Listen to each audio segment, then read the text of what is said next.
un regard positif de l'Afrique, Canaf 54, nous sommes au cœur de l'Afrique, en République démocratique du Congo, à Kinshasa précisément. Je suis Trinidad Acha, je suis accompagnée de Christelle Kassongo. Bienvenue.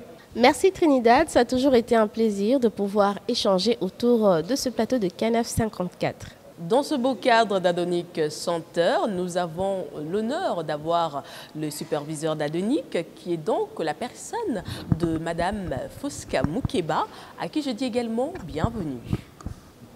Merci.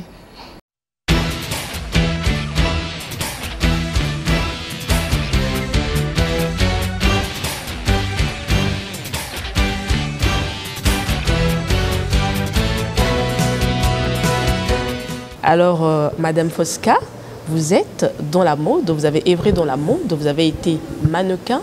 Comment cela s'est-il passé? Comment vous est né en fait l'amour de la mode? Je crois que cela a commencé quand j'étais très jeune.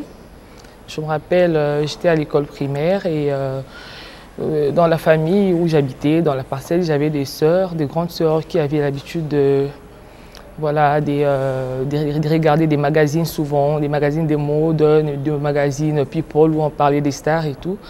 Donc j'avais l'habitude d'aller prendre des magazines et découper des images. J'admirais beaucoup les mannequins, voilà. Donc c'est comme ça que cette idée-là a été née. Déjà cette envie, je peux dire. Amina, donc vous aviez l'habitude de suivre aussi Amina? Oui, bien sûr, je regardais bien les magazines Amina. Je connais. Et dites-nous, il y a une certaine posture qu'on propose déjà aux mannequins, parce que je vois que vous êtes bien assis sur votre fauteuil. Bon, je ne sais pas si c'est à cause du mannequinat. Et donc, vous êtes superviseur à Adonic Center. Vous êtes également dans la boutique d'Adonic Center, une boutique prestigieuse bien sûr, signalons-le, qui a en son sein de vêtements, nous l'avons remarqué, des vêtements ne sont faits qu'en panne. Pourquoi ce choix? Bon, ce choix, ce n'est pas vraiment moi qui décide de qu'est-ce qu'on va vendre, mais la responsable de la boutique, qui est ma patronne, elle avait déjà cette volonté-là, cette envie-là de promouvoir les pagnes. Donc, c'est quelque chose qui me plaisait. Je me suis retrouvée dans sa vision et c'est là que j'ai commencé aussi à travailler avec elle. Mais nous mettons les pagnes en avant, justement pour encourager la femme congolaise à bien s'habiller et à garder surtout son identité. Est-ce que vous retrouvez beaucoup de jeunes filles dans le centre, dans ce cadre Adonic Center et principalement dans votre boutique venant acheter ces pagnes? Les jeunes filles, je peux dire non. Les dames, oui.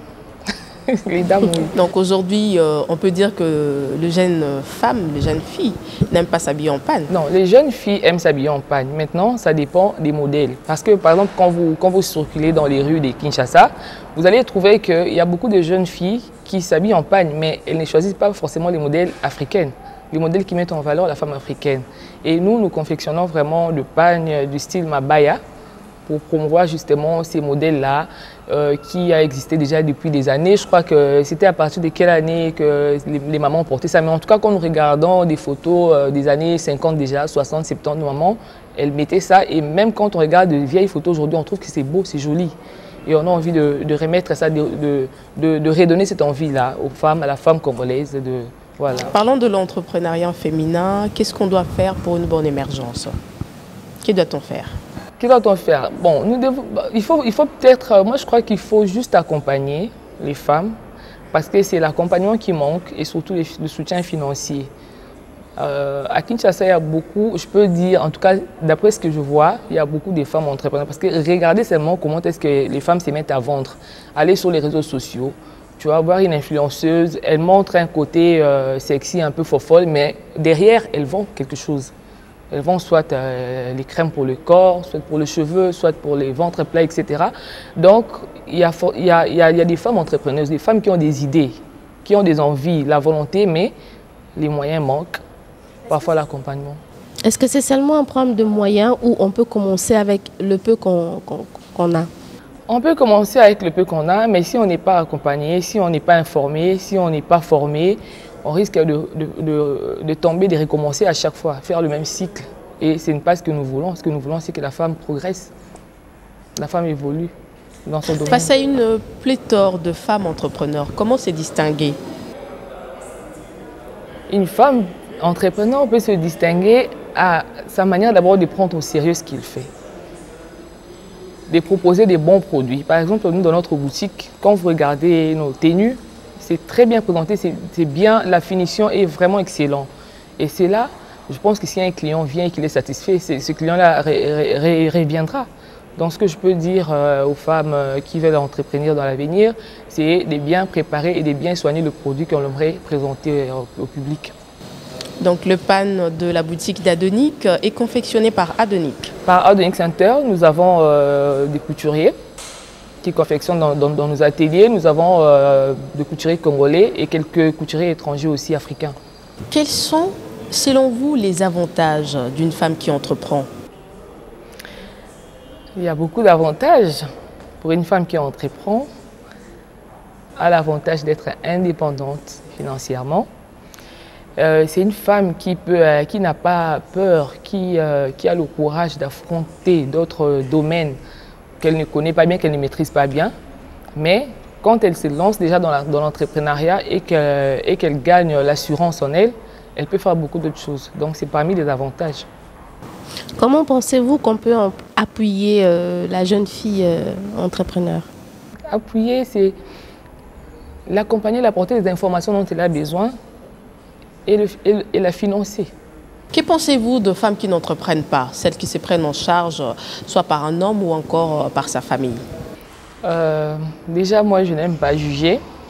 Je n'aime pas juger parce que les situations sont différentes. On ne sait pas pourquoi telle femme s'est fait entretenir, l'autre pas.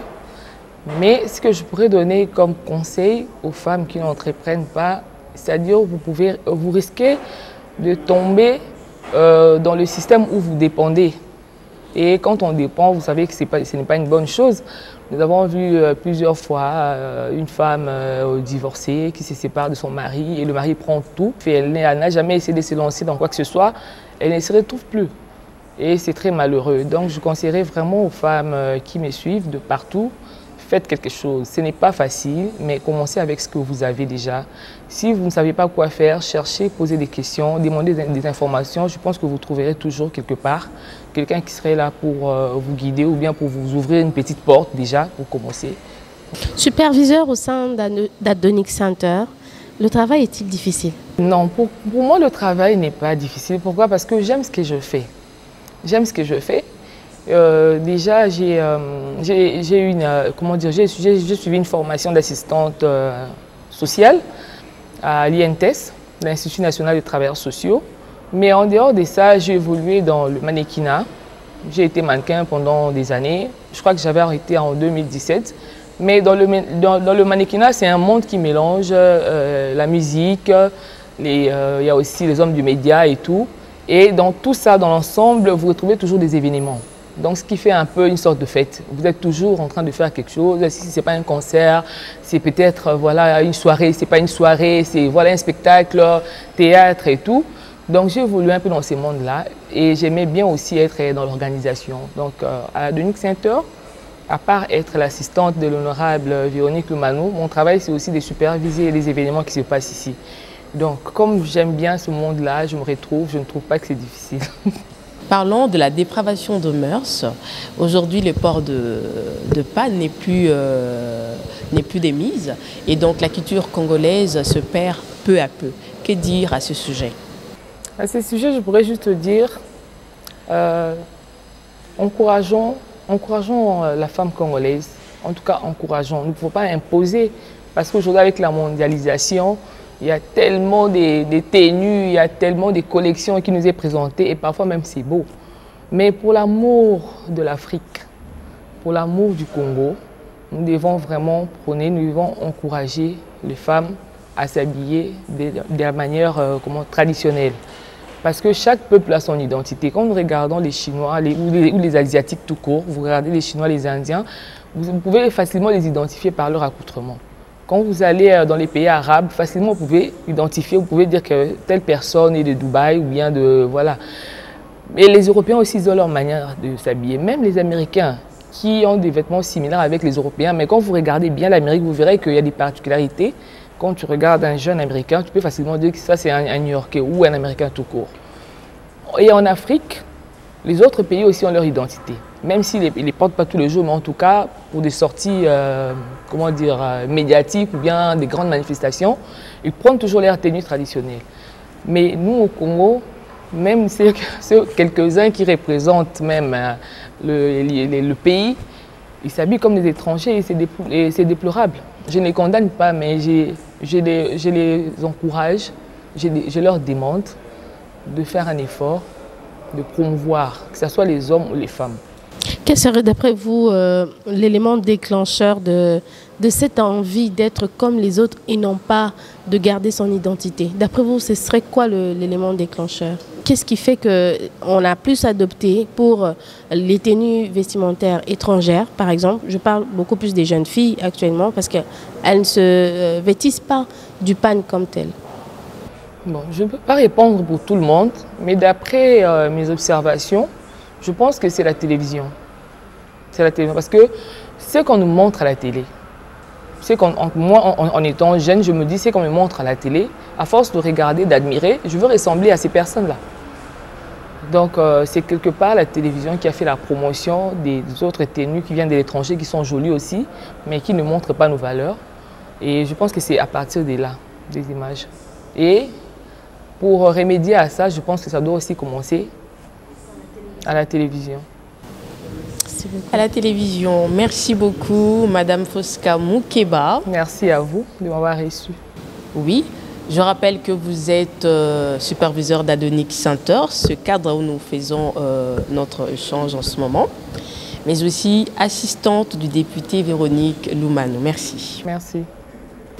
Je n'étais pas seule, je t'ai accompagnée de Christelle Kassongo, à qui je remercie également. Merci Trinidad, ça a toujours été un plaisir de pouvoir échanger autour de ce plateau de Canaf 54. C'était là Impact dans vos maisons, Impact partout où vous vous trouvez. Merci de nous avoir suivis sur Canal Afrique 54. Nous sommes également sur YouTube, Canaf 54. Au revoir.